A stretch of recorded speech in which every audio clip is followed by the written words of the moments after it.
বালুর উপর ডালাই, 15 ইঞ্চি পরপর রড। কাজ শেষ হওয়ার আগেই নাকি বিল তুললেন ঠিকাদার।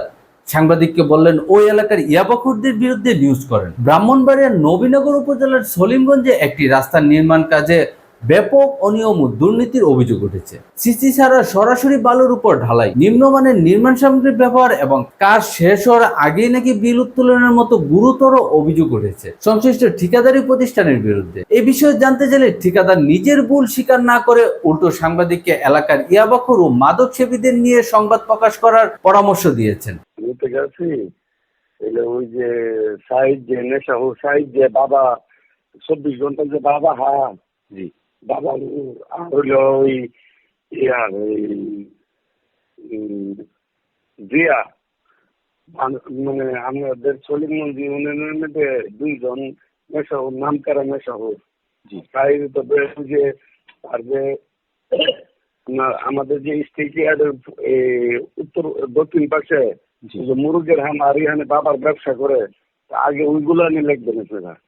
মনে করেন যাদের কোনো মাথাও নাই লেজও না, এসব লোকের কোনো দেড় সারা লোকের কথার কোনো আছে, তারা এসে কাজ বন্ধ করে দেয়। চেয়ারম্যান এবং বাজারের লোক দাঁড়াই থেকে বুঝতেছে না এখানে কাজ ভালো হইতেছে, তোমরা কাজ মিক্সার মেশিন বন্ধ করছে কেন? তখন এলাকার লোক জোর করে আমার চালু করছে। তখন তারা ওই 5,000 ডেলি 5,000 টাকা দিতে, টাকা দিলে ভালো নাই।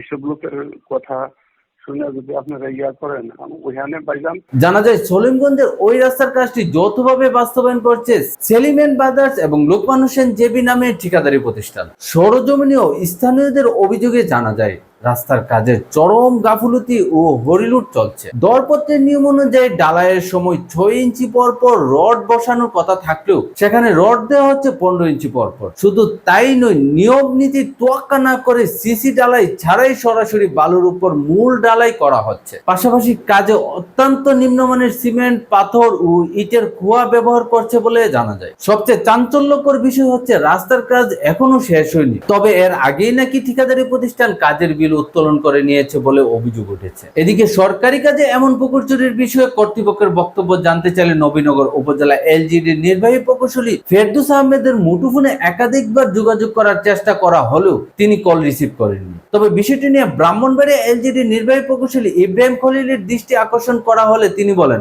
অভিযোগটা আমার কাছে আছে, আমি জানি এটা না, এটা কোনো ধরনের কোনো বিল তুলে নেয় নাই। এখানে ওই যে আপনার যেটা বলছেন, এখানে আমার উপজেলা প্রকৌশলী কালকে সাইড ইঞ্জিনিয়ার যে আপনি যারা কথা বলছেন যে সাইড ইঞ্জিনিয়ার, ও তো সাইড ইঞ্জিনিয়ার না, ও কনসালটেন্ট। কিন্তু আমার সাইড ইঞ্জিনিয়ার ও উপস্থিত থেকে কালকে উপজেলা থেকে তারপর তারা দেওয়া দিচ্ছে। কিন্তু কাজ আমরা ঠিক আছে, তারপর অভিযোগ তো আছে। আমরা এটাকে যখন এটা স্ট্যান্ড আসবে আমরা এটাকে আমরা চেক করে দেখবো যে আসলে এটা কি স্ট্যান্ড সঠিকভাবে এটা হচ্ছে কিনা। ঠিক আছে। স্থানীয় জনপ্রতিনিধি ও এলাকাবাসী অবিলম্বে এই অনিয়মের সুষ্ঠু তদন্ত করে পুনরায় শিডিউল মোতাবেক রাস্তার কাজ সঠিকভাবে সম্পূর্ণ করার দাবি জানিয়েছে। দেখছেন digitalbrahmanbaria.com। আমরা স্বাধীনতা ও উন্নয়নে বিশ্বাসী।